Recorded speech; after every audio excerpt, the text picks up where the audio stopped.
with that kid. His head don't work, it never did. You better not cross his path.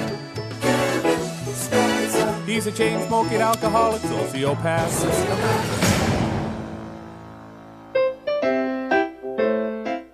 Kevin was enjoying some quiet time in solitary confinement because he'd gotten a little too curious about what would happen if you lit a can of hairspray with a butane lighter and pointed it at one of the guards. Kevin found out that you got hit pretty hard with a nightstick and had to spend a long time in solitary confinement, which was pretty much what he expected to happen, since that was what happened to him the last time he did it. Mr. Franklin, the prison psychiatrist, came to see Kevin in his cell. Now, Kevin, it would seem your fascination with fire has increased in the last little while. I'm curious as to its origins. Perhaps there was an event during your childhood associated with it that you'd like to discuss. You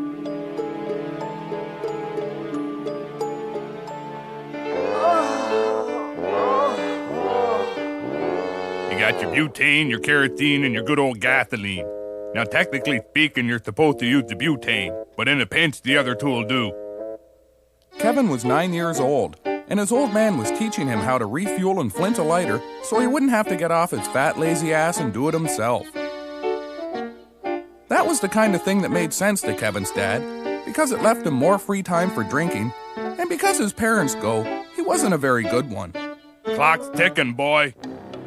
Kevin was trying really hard to do a good job, but he was nervous. He'd never used a lighter before because he usually lit his own smokes off the stove.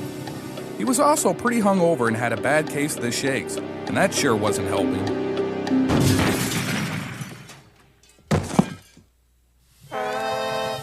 That ain't right, idiot. You best keep practicing.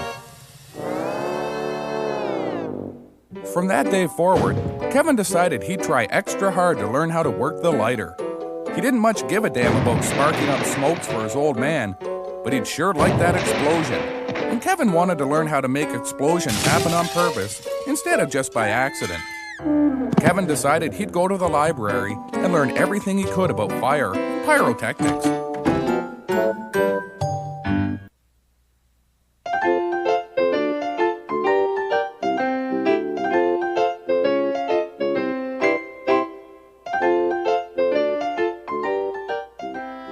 Kevin had never been in a library before, and he was really amazed that someone had written so many books.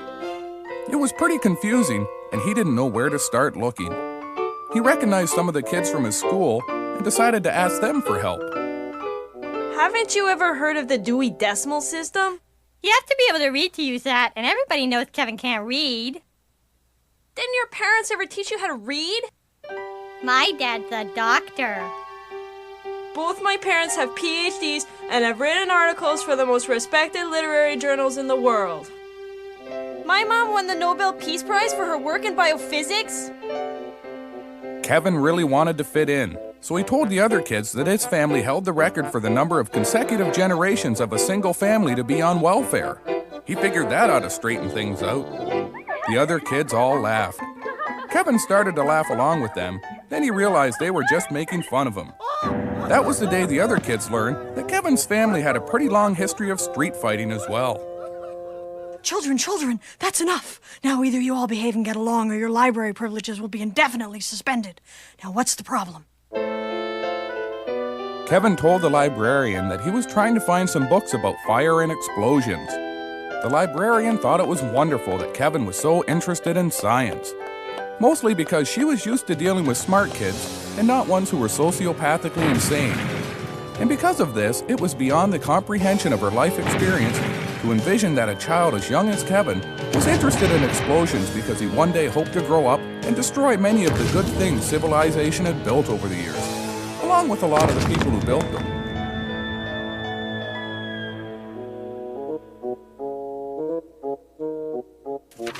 The creation of the Dewey Decimal System is the single greatest event in the history of mankind and will only be outdone by the return of Christ. Now, you were interested in explosives?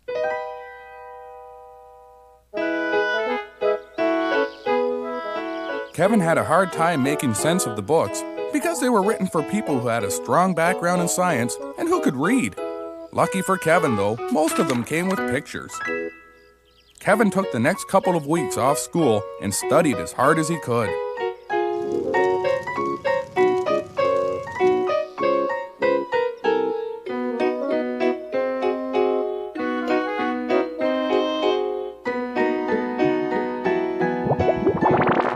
Just fill a cardboard box full of gasoline and set a match to it.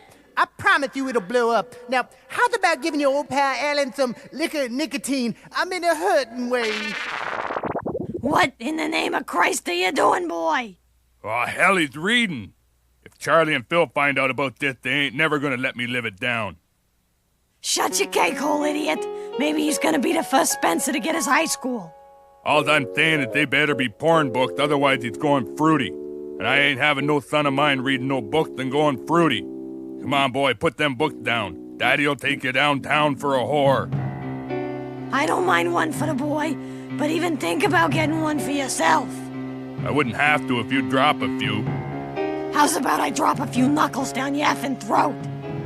I ain't afraid of you, Tubby. Oh, fucking go! You see what trouble books cause, boy?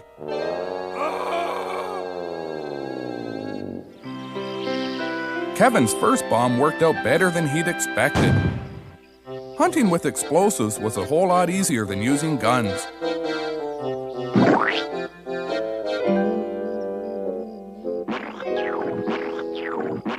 The deer's head was stuck on so tight that Kevin couldn't get it off. He figured he'd just have to go back home and hope his parents were still sober enough to help him.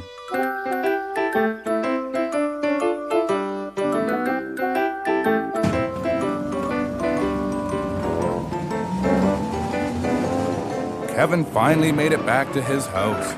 He was really relieved because he was getting pretty sick of having the head of a wild animal stuck over his because it made it really hard to smoke and drink. You don't know jack squat, idiot. All I'm saying is there ain't no way Planet of the Apes was based on a true story. I've been to the zoo once and ain't none of the effing apes talk. Jesus H. Okay, so it was all made up. I don't know nothing about apes. Get out of the way, Ma.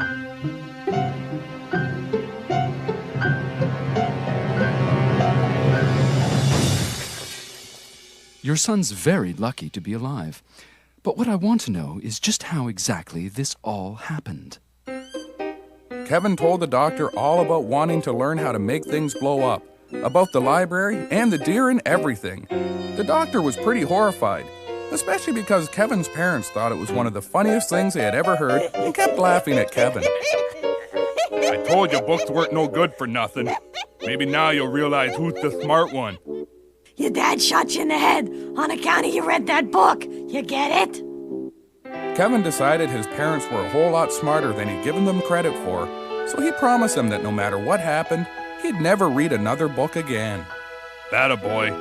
Tell you what, when you get better, Daddy'll take you downtown for a whore.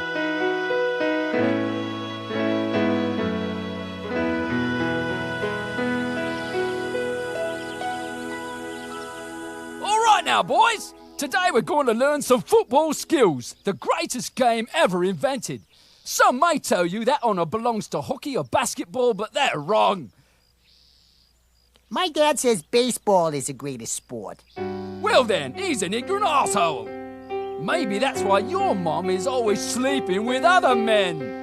You're suspended, Johnny. Go home now. Any other questions? Good. Mr. Black isn't a very nice teacher. I heard he once made a boy do so many sit-ups that he started to have stomach convulsions and threw up his own spleen and died right in front of everyone. And then Mr. Black cut his head off and nailed it to the wall in the locker room. So for the rest of the year, no other boy in gym class would dare question his totalitarian approach to youth sports. The Board of Education feels that I should teach a broad curriculum of sports. I disagree. I'm going to teach football all year, every class, and you can complain all you want to your idiot liberal parents. and they can bitch all they want to the principal and Board of Education. But ain't nothing going to change because no one's got the nuts to come down here to my field and tell me different. All right, pussies, give me 10 laps.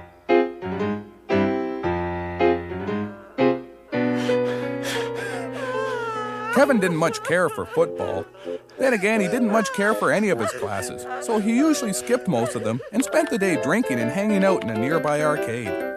Kevin sure wished he was playing arcade games right now. Then Kevin wished he could magically leave this world and spend the rest of his life living inside an arcade game, fighting evil and anything else that got in his way.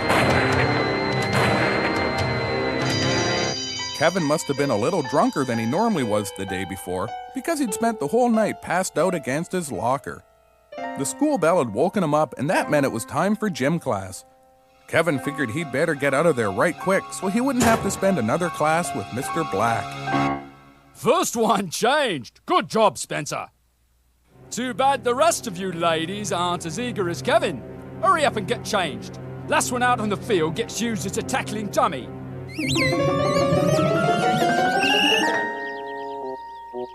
You got till 3.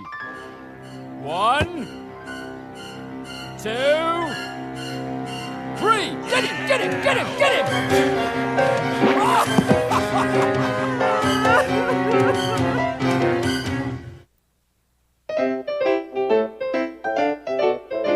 So I said to the guy I ought to get the ribs for free on account of him taking longer than 30 minutes. You're thinking about pizza. That don't work with ribs. I weren't done talking. Kevin was having trouble at school. Mr. Black was really mean and he frightened all the kids. Kevin really wanted to ask his parents for some advice, but he wasn't too sure this was a good time. It don't work with ribs, you dumb bastard. How'd you like me to work your ribs, fatty? Bring it on, you stupid unemployed son of a bitch. Kevin wasn't big on family traditions, so he was getting pretty sick and tired of watching his parents throwing haymakers every night at dinner. Kevin figured he'd try and change the subject before they really got into it. Kevin told his parents about Mr. Black and asked them what he should do. It's like a life test, boy.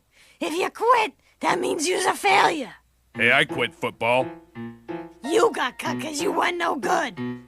That's 'cause I couldn't handle my booze as good back then as I can now. The only thing you ever handled back then was yourself. Yeah, well, that's 'cause the lineup to get to you was too long. Your friends didn't mind waiting then, and they still don't. What the hell did I tell you about banging my friends? Well, I wouldn't have to if you wasn't impotent. I ain't never had no problems with the hookers, so it must be seeing you naked what does it. How about that, Tubby? How's about we see if you still got a glass jaw, arsehole?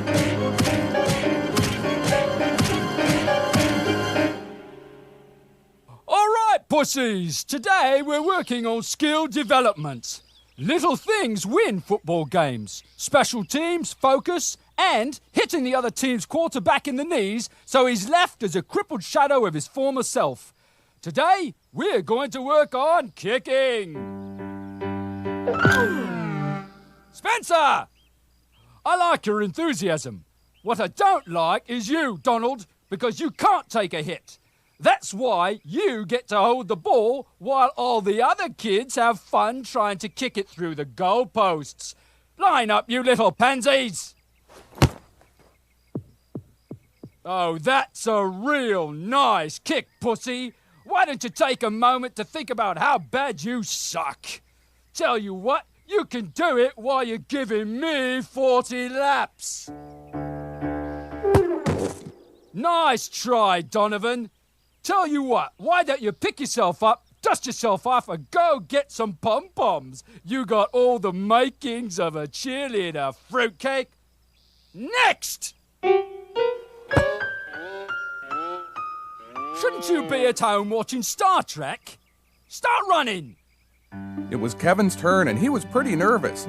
He'd never been good at sports because of all the smoking and drinking, and he figured there was no way he would be able to kick a football that far. Kevin figured he was looking at doing some laps no matter how hard he kicked the ball, So he figured there was no point in trying and decided he'd just go ahead and kick the kid holding the ball in the side of the head as hard as he could.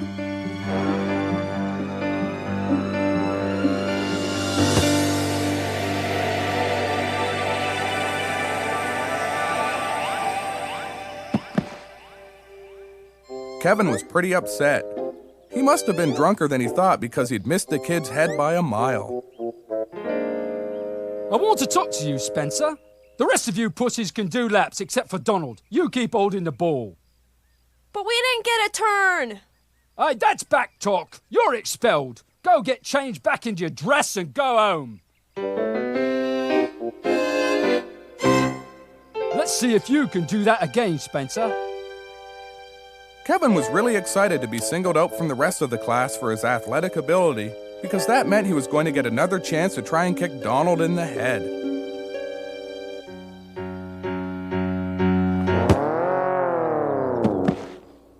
Keep going, boy!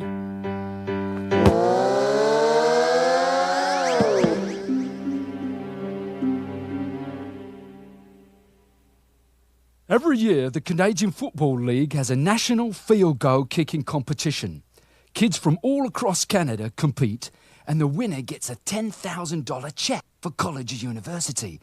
Since you ain't bright enough to go anyway, I figure we can split the check 70-30 in my favour, and everyone's a winner. Kevin didn't know what to say. He was going to tell Mr. Black that he wasn't even trying to hit the football.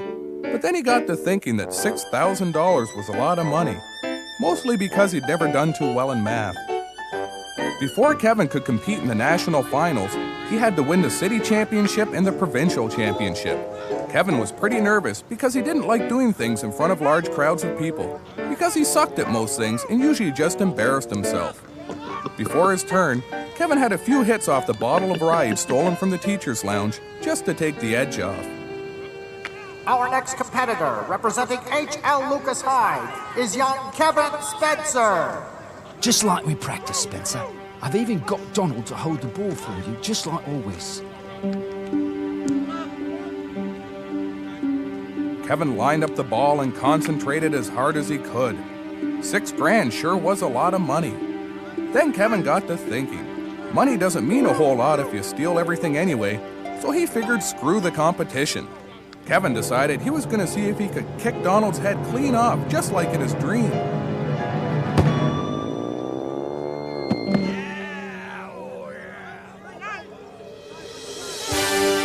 Kevin won the city championship, and now he was competing in the provincial championship. It was down to Kevin and one other boy. The other boy had missed his try from 40 yards, and if Kevin made his kick, then he was going to get a chance to compete for the $10,000 national title. This here's a walk in the park for you, Kevin. Just focus on the ball and follow through. I know you like to drink a little beforehand, so here, I brought you some vodka. Let's go, Kevin. You can do it.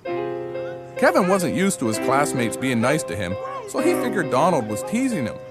Kevin wanted to kick Donald in the head more than he'd ever wanted anything in his whole life. Kevin took one last good luck mouthful of vodka and ran towards Donald.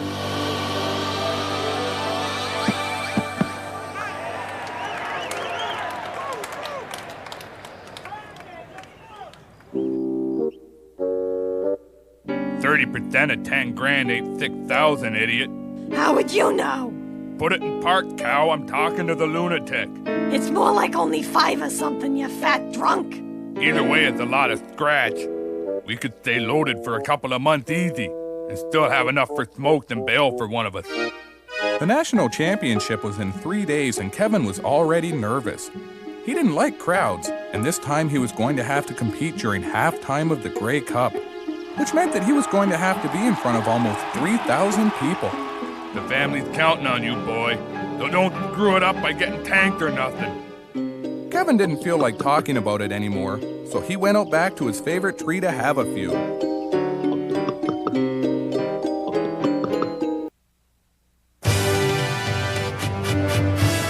It was the big day.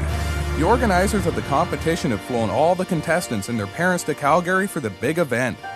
All the kids at Kevin's school had organized a fundraiser, so that Donald and his family could fly to Calgary with the Spencers, because Mr. Black said that Donald was Kevin's good luck charm, and that if they didn't, then he would personally kick each and every one of them in the ass so hard they'd have to take off their hat to go to the bathroom.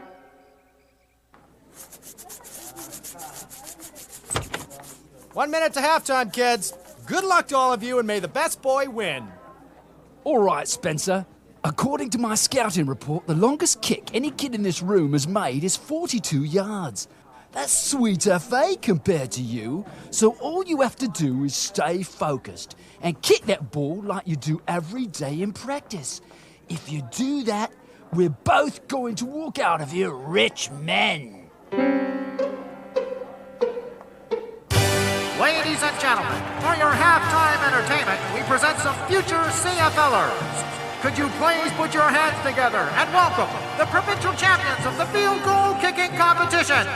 Today they will be competing for the coveted title of national champion, along with a check for $10,000. Man, just think of what you could do with that kind of money.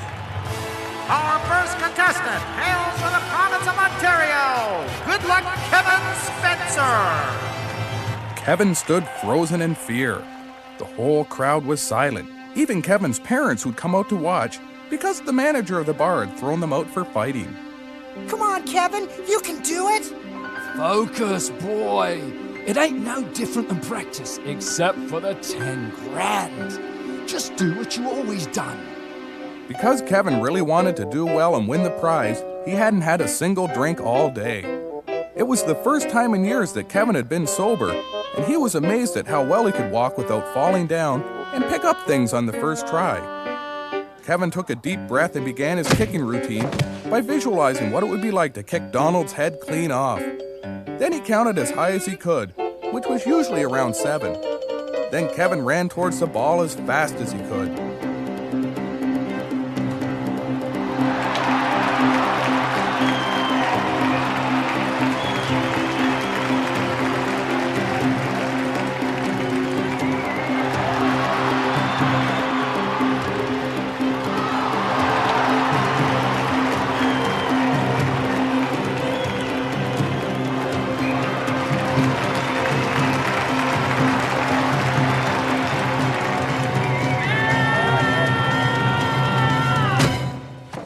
Stupendous.